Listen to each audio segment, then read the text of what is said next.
நிச்சயமாகவே முடிவு உண்டு. உன் நம்பிக்கை வீண் போகாது.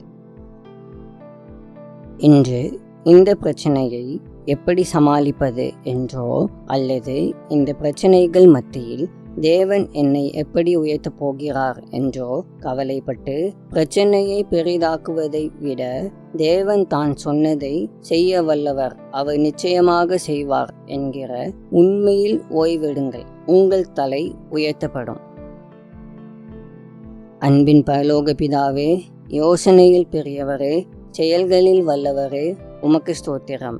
என்னை நீர் உம்முடைய உள்ளங்கையில் வரைந்து வைத்திருப்பதற்காக உமக்கு ஸ்தோத்திரம்.